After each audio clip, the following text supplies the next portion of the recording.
Sarah s'est déguisée en Miss Monde, en haut d'un palmier. Il fait ouh, Rabbi Akiva, et elle fait des machins. Il se met à courir, lâche la canne, jette les lunettes, lâche le dentier, se met à grimper sur le palmier. Miss Monde! Le type, il commence à appuyer pour aller voir un film interdit, et il veut pas, il dit je suis un idiot fini, il continue, il fait, aujourd'hui c'est un bouton, d'accord, mais là il fallait plusieurs boutons, d'accord. La honte, le rabbin que tout le monde vénérait, c'est lui qui a fait ça, Hachem Ishmor. La tchouva, elle suspend, Kippour efface.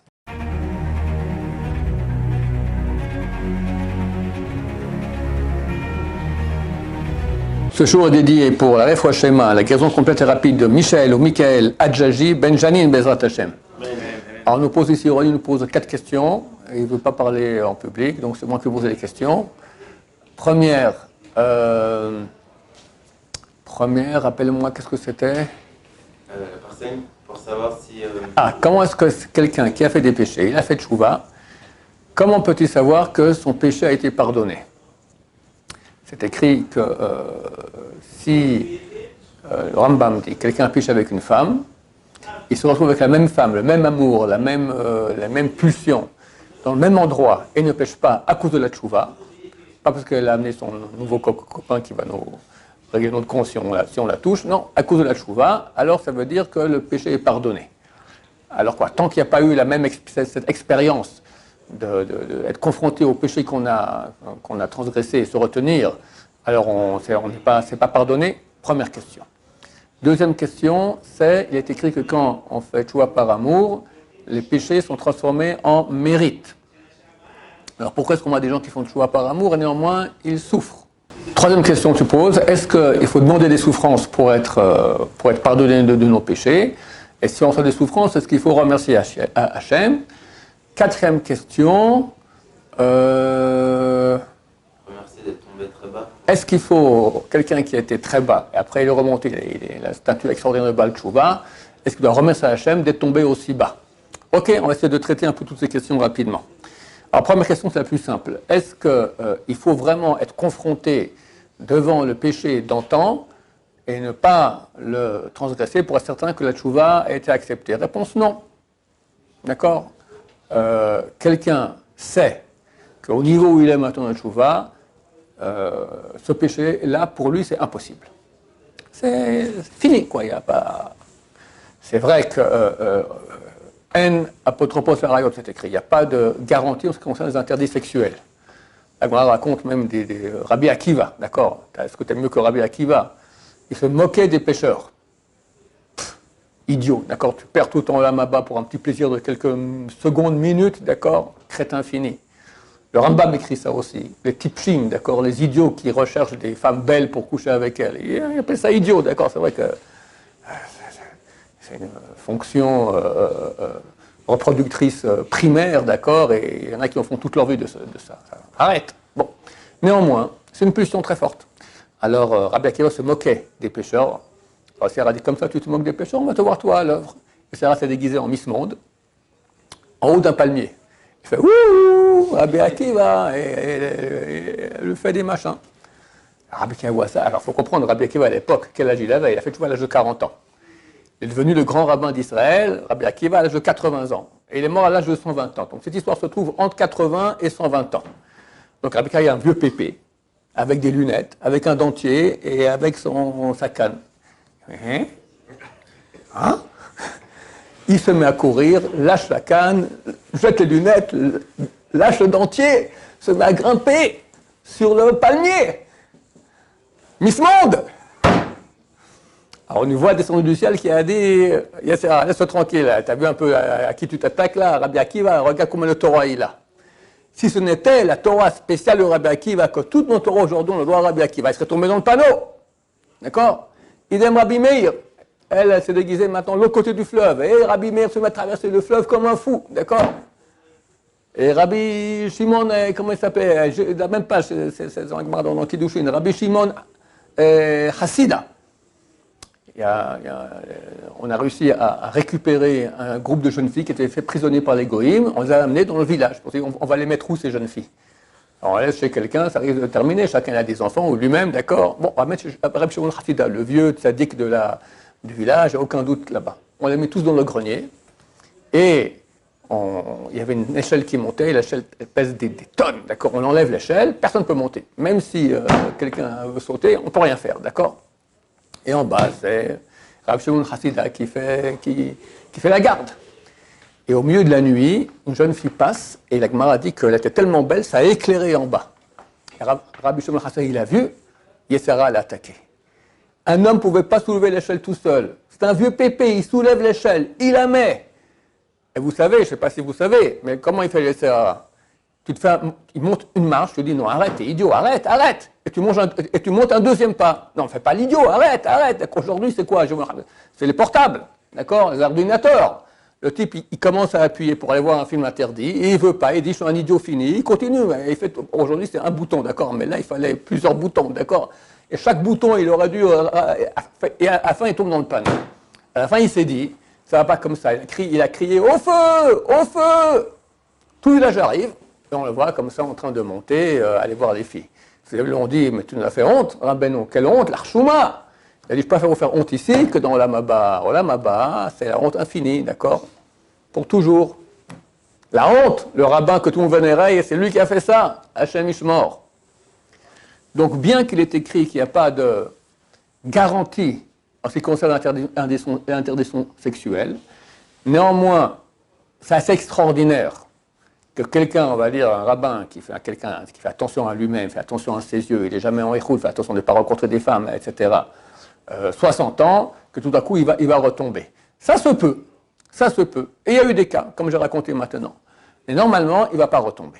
Alors, ce qui concerne les autres péchés, vu qu'il n'y a pas un grand Yetzer Hara, normalement, le type, il est Shomer Shabbat depuis 60 ans, il n'y a aucune raison qu'il va tout à coup Mechalel Shabbat. C'est pas normal. Donc, si lui, au moment où il est maintenant, il sait que plus jamais il va retomber dans le péché de sa jeunesse, c'est bon, pas besoin d'être confronté vraiment. Dieu voit que ça va, le problème il est réglé. Ta deuxième question. Effectivement, d'après le Rambam, d'après certaines explications dans le Rambam explique qu'il y a 4 niveaux d'expiation des péchés. Si quelqu'un il a fait un péché, transgressé un péché positif, il aurait dû faire une chose, il n'a pas fait le loulav, il n'a pas fait la souka, il n'a pas mangé la massa à Pessah, etc.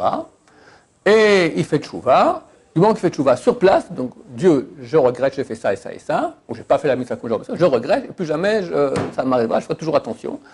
Si c'est sincère, sur place, c'est pardonné. Si il a transgressé une loi négative, qui n'est pas sanctionnée par le karet, là il faut 2 choses. Il faut la tchouva et kippour. La tchouva, elle suspend, kippour efface. C'est quoi suspend? 2 explications dans les commentateurs. Une moitié est enlevée, encore une moitié qui reste jusqu'à kippour. S'il est encore en état de tchouva à Kippour, si en attendant il aura fait des bêtises, c'est fini, d'accord, il faut tchouva, être encore en tchouva, et à Kippour, ça effacé. Deuxième explication, ça suspend, ça veut dire, le péché n'est pas effacé. Mais quand tu as péché, tu as un statut chez Dieu de rachat, de mécréant. L'exemple que je donne toujours, quelqu'un, il a entre l'âge de 9 ans et 13 ans, chaque jour qu'il rentrait de l'école, il faisait un petit crochet par l'épicerie, il piquait un bonbon, d'accord? Beaucoup de jeunes gens ont fait ça dans leur vie. Et un beau jour, il se dit, à l'âge de 15 ans, il se dit, tu as piqué pendant 4 ans des bonbons à l'épicier, c'est quand même une somme rondelette, il faut demander Mechila, il faut aller s'excuser. Il va voir l'épicier, en pleurant, je regrette, monsieur l'épicier, vraiment, excusez-moi, tout ça. Bon, allez, t'es un bon garçon, je t'excuse. Ah, merci, vraiment, il embrasse la main et il part. Et je t'excuse, mais il faut quand même payer, il faut payer les bonbons. Exactement. Quelqu'un qui a fait un péché, donc il a une dette avec Hachem, et Hachem le considère comme un mécréant. Si on fait souvent, on dit Dieu, je regrette ce que j'ai fait. Plus jamais je le referai, c'est terminé. Alors tu reçois immédiatement un statut de tzaddik. Comme il y a Gemara dans Kiddushin aussi, page 49, si quelqu'un dit à une femme, tu m'es marié à condition que je sois un tzaddik, alors elle est mariée. C'est pas vadaï, c'est pas évident qu'elle est mariée, mais il y a un doute. Dans ce cas-là, elle ne peut pas se marier avec un autre. Si elle se marie avec un autre, il faut recevoir un guet du premier. Que peut-être il a pensé dans sa tête tchouva. Eh bien, il n'a rien fait, le pauvre, il n'a rien rendu, il a volé de l'argent, il n'a pas rendu. Mais vu qu'il a déjà pensé, s'il aurait vraiment pensé que je regrette ce que j'ai fait, c'est terminé, il a un statut de tzaddik. Mais il y a encore la dette. Alors, quand on dit que la tchouva, elle suspend et Yom Kippour efface, La tchouva suspend, ça veut dire que tu n'as plus ton statut de mécréant, tu reçois un statut de tzaddik. Et Kippour fait, la dette est payée. Jusqu'à Kippour, tu as encore la dette dans le ciel. La dette est payée par Kippour. Ça, c'est un interdit négatif. C'est un interdit négatif qui est sanctionné par le karet ou la mort du beddin, la peine capitale à l'époque. Qu'est-ce que c'est? Presque toutes les interdictions sexuelles, Shabbat, Kippour, manger, boire, transgresser Kippour, les choses actuelles, il y a certains sangs d'animaux, certaines graisses animales sont sanctionnées par le karet. Pardon? La Matzah, certainement le Hametz à Pesach, Avodah Zara, etc. Tout cela, il faut trois choses. La tchouva suspend, Kippour suspend et souffrance efface. Suspend de nouveau, ou bien un tiers, ou comme j'ai expliqué, tu as un statut de tzaddik, mais tu as encore une dette. Il n'y a plus que le dernier niveau, c'est le Chilul Hashem. Quelqu'un qui a Rav Shaya en cours, il se cure le nez, pic, il fait comme ça, et on met ça sur les réseaux. D'accord? Chilul Hashem, regardez comment on se comporte, ou pire, d'accord? En entendant sur quelqu'un de... N'importe qui d'entre vous, d'accord, ayant fait une année de l'Isha, vous rentrez maintenant à la maison, vous êtes un rabbin. C'est pas vrai, on vous regarde comme ça. Tu te mets en colère, tu demandes de kavod à tes parents, d'accord, tu ne te lèves pas à l'heure pour la prière, tu as menti, qu'est-ce que n'importe quoi, tu as fait Chilul Hashem, tu as profané le nom de Dieu. Parce que, étant religieux, tu représentes le nom de Dieu. Et si les gens disent, ah, c'est ça ce que vous apprenez à la yeshiva, eh bien c'est joli. D'accord? Shem Yishmor. Tu as fait le pire péché qui est dans toute la Torah, qui n'est expiable que par la mort. Comme ça dit le Rambam, Rabbeinu Yonah, un grand contemporain, il va juste après le Rambam, un des grands rishonim, il dit on peut aussi expier Chilul Hashem par Kiddush Hashem. Tu as profané le nom de Dieu, tu vas sanctifier le nom de Dieu. D'accord? Ah, regardez comme ils sont bien ces gens-là, des gens honnêtes, des gens droits, des gens avec spiritualité. Ah, les gens disent ça sur toi. Combien est grande la Torah d'Israël? Et donc, tu répares le Chilul Hashem que tu as fait. Ça, c'est pour expliquer ta question. Alors, toi, tu dis maintenant. Alors, je dois expliquer d'où vient la question. Le Rambam, juste dans l'alinéa après, il dit, à l'époque du temple, il y avait des sacrifices qu'on amenait, le sacrifice, le bouc émissaire qui pardonnait les péchés d'Israël. Aujourd'hui, il n'y a plus que la tchouva. La tchouva efface tout. La tchouva efface tout. Tu viens de me dire auparavant qu'il y avait 1, 2, 3, 4 niveaux. Fallait Kippour, fallait souffrance, fallait mort. Comme la tchouva efface tout. Les commentateurs, c'est pas Rambam qui dit ça, il y a des commentateurs qui disent, on parle de deux tchouvas différentes. Quand c'est une tchouva par peur, par crainte, t'as peur de l'enfer, t'as peur de problèmes dans ta vie, t'as peur de rater ton permis de conduire, t'as peur de rater ton bac. J'avais un copain quand j'étais il m'a dit, moi j'ai mis le fini jusqu'au bac, après le bac j'ai arrêté, fini, ouais. Il fallait avoir le bac et après terminer. Chez Muchement, d'accord? Etc. Alors, il faut ces 1, 2, 3 ou 4 parties d'expiation. Mais si on fait tchouva par amour, comme c'est le cas ici pour tous les élèves qui sont là, d'accord? C'est très rare que quelqu'un soit arrivé à l'Yeshiva parce qu'il a peur d'aller en enfer.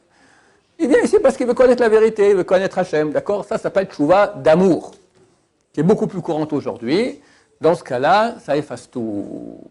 Tu poses la question, alors pourquoi est-ce qu'il faut des souffrances et pourquoi est-ce qu'on voit qu'il faut des souffrances? Alors, évidemment, tout dépend aussi à quel point on a péché. Quelqu'un qui a très peu péché, fait un péché, et fait une belle, grande tchouva d'amour. Normalement, il n'y aura qu'une souffrance.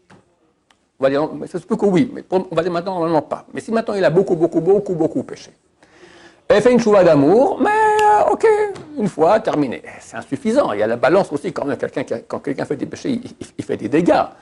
Alors, pour réparer, il faut une tchouva qui soit contrebalançante, d'accord, qui ait un contrepoids suffisamment grand, que la tchouva soit suffisamment grande, de je regrette, et encore, et par amour d'Hachem. L'amour d'Hachem, c'est pas une chose qui est facile. Et le premier amour, tu viens à l'Yeshiva, pas par amour de Dieu, mais avoir un sentiment d'amour d'Hachem. Et regretter ce qu'on a fait parce qu'on a été contre le désir de Dieu. C'est un très haut niveau. Donc, la réponse, elle est que c'est pas noir ou blanc. Plus tu auras de l'amour, tu vas tchouva par amour, moins il y aura des souffrances. Mais quelqu'un, est-ce qu'il peut dire, j'ai fait une tchouva d'amour, je suis tellement amoureux de Dieu, je fais tellement de tchouva, que j'ai droit à plus aucune souffrance. C'est pas facile de dire une chose pareille. Donc, il y aura des souffrances. mais ça sera certainement atténué. Maintenant, même dans les cas où admettons qu'il a fait une chouva par amour total, suffisant, tout ça. Est-ce qu'il peut y avoir encore des souffrances? Oui. La Gemara, dans le traité Brachot, dit que Hachem peut envoyer des souffrances par amour à quelqu'un. Il faut comprendre que les souffrances, ça rejoint un peu ta troisième question, non? Les souffrances, alors on n'a pas le droit de les demander. La Gemara dit qu'il ne faut jamais demander parce qu'on ne sait pas si on tiendra le coup. Parce que les souffrances, c'est une souffrance, hein, c'est terrible. Mais si ça vient, il faut dire merci. Pourquoi? Parce que c'est le plus grand cadeau qu'Hachem puisse faire à quelqu'un. C'est très pas médiatique, parce que tout le monde veut profiter de la vie, être content et heureux. On vous souhaite tous à vous une bonne vie sans problème, bien que je ne connais pas aujourd'hui quelqu'un qui n'a pas de problème. Chacun il a son paquet de souffrances, ça n'existe pas aujourd'hui. Mais des petites souffrances, pas des grandes, Hachem Ishmor. Et comprendre pourquoi c'est tellement grand les souffrances. La réponse, elle est très simple. Pourquoi on est venu sur Terre? Dieu veut nous donner. Mais s'il nous donnait gratuitement, ce n'est pas un don. Je pourrais parler des heures là-dessus, je ne vais pas trop m'allonger. Nous, on dirait, donne gratuitement. Où est le problème? D'accord? Donne-moi. Pourquoi pas? Tu peux tout donner. Pour toi, 1 million, ce ne soit pas 1 centime. Donne-moi 5 centimes. D'accord? Où est le problème? Et je serai très content. Et toi aussi, tu seras content. Ce n'est pas un vrai don. Dieu, il est juste. La justice, c'est quelque chose de divin. Nous tous, quand on voit une injustice, ça nous touche. Quelqu'un qui est droit, c'est insupportable de voir l'injustice. La justice, c'est quelque chose qui est divin, c'est droit, c'est honnête. Un vrai don, c'est quand Dieu va me donner, quand je mérite, quand c'est vraiment à moi, que d'après la justice la plus juste, la plus rigoureuse, j'ai droit, je peux exiger. Comment je peux exiger d'Hachem? Il me donne, c'est gratuit. Quand j'ai investi. Quand moi, j'ai souffert, le matin, je dois aller à la prière, je me lève, c'est dur, j'y vais. À qui c'est? Cet effort que j'ai fourni, à qui il appartient? À moi. Personne ne peut me le voler. C'est écrit dans le ciel, Ron Shaya, il était crevé, il s'est levé pour la prière. On peut me voler ça? On peut pas. Ça, c'est certain que c'est vraiment moi. Toutes les autres choses que je fais facilement. Hein, je parle maintenant. Vous croyez que je fais des efforts là-dedans? Très peu. C'est Hachem qui m'a donné un don, ça va, très bien, terminé, ok. Alors peut-être j'aurais dû mériter là-dessus, mais petit. Mais quand c'est dur, c'est fatigant, il y a un effort, là ça t'appartient. C'est pour cela que dans le monde, il y a beaucoup d'efforts à fournir. Et quand Hachem nous aime beaucoup, on va dire, c'est quoi un effort? Un effort, c'est une souffrance. C'est exactement la même échelle. Quand c'est petit, on appelle ça effort, mais quand un effort très très grand, ça devient une souffrance. D'accord? Quand quelqu'un souffre, il a du mérite. Parce que cette souffrance, c'est vraiment la seule chose qui provient de lui. Toute autre chose, c'est Dieu qui nous l'a donné. Tu es doué pour ci, tu es doué pour ça, c'est des cadeaux que Dieu t'a donnés. Qu'est-ce que tu peux dire? C'est moi qui ai fait. Moi, c'est uniquement quand j'ai investi. Investi quand c'était difficile, et c'est j'ai investi de moi-même, j'ai souffert pour cela. Quand Dieu aime quelqu'un, il voit que durant toute une vie, 120 ans, il va faire tant et tant et tant et tant et tant d'efforts et de souffrance, il a un beau olam haba. Mais on peut lui donner plus. Pourquoi avoir peu dans olam haba? Il faut être businessman, d'accord? Quand j'ai entendu ça, ce samedi, quelqu'un a fait une dracha, il a dit je suis trop pauvre, je suis pauvre pour acheter des choses de mauvaise qualité. Moi, j'achète des choses de bonne qualité, des meubles qui tiennent longtemps. C'est connu. Les riches peuvent acheter des meubles bon marché. Parce que tous les 2-3 ans, il faut les changer. Tu as les moyens. Les pauvres, il faut acheter des trucs qui sont de qualité. Comme ça, ils aiment les habits, ils aiment les meubles, parce que comme ça tient longtemps. Donc, quelqu'un d'intelligent, il va acheter des choses de qualité. N'est-ce pas? Attends, ta vie. C'est l'achat que tu fais, l'acquisition la plus importante. Qu'est-ce que tu as fait dans ta vie? Maintenant, pourquoi c'est plus important? Ça va durer pour l'éternité. Alors, tu peux acheter un meuble moyen pour l'éternité ou un meuble flamboyant beau pour l'éternité. Le flamboyant beau, c'est les souffrances. Il n'y a rien de plus grand qui donne plus de mérite que les souffrances. Parce que c'est toi qui as investi. Pas les demander, mais quand ça vient, dire merci. Ensuite, très souvent, comme je dis, c'est l'expiation des péchés aussi. Il faut comprendre que dans les péchés, comme dit le rabbin Yonah, il y a plusieurs niveaux d'expiation. Alors aujourd'hui, il y a Ajax qui lave plus blanc, je ne sais pas si ça existe encore, enfin, dans ma jeunesse ça existait, mais du temps de rabbin Yonah, il y avait du savon. Alors on lavait au savon, mais l'habit sortait propre, mais bon, pas génial. Et il dit, plus tu le laves, plus il sort propre. À l'époque, plus on lavait, plus l'habit sortait propre. Il dit, c'est la même chose de la tchouva. Plus il y aura de tchouva, plus il y aura de souffrance, plus ton âme, le péché que tu as fait, il va partir et tu seras encore plus propre. Il y a beaucoup de niveaux.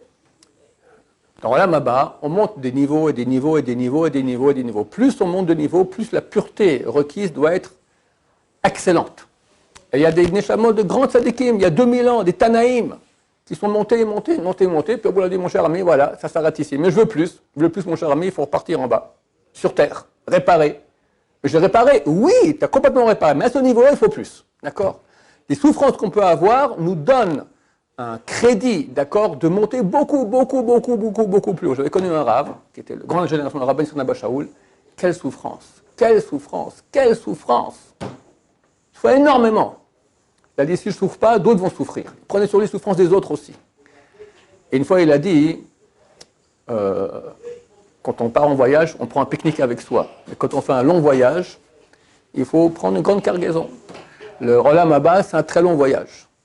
Les souffrances qu'il y a ici, c'est une grande cargaison pour monter très très haut. Plus on souffre, plus on pourra monter là-haut, Bezrat Hashem. Donc pas demander les souffrances, mais si ça vient, Rav Steinman, il a dit, on ne peut pas arriver au Olam Haba sans souffrance. Impossible. Impossible. Bon, Baruch Hashem, tout le monde est béni de souffrance aujourd'hui, donc pas besoin de demander plus. Oui.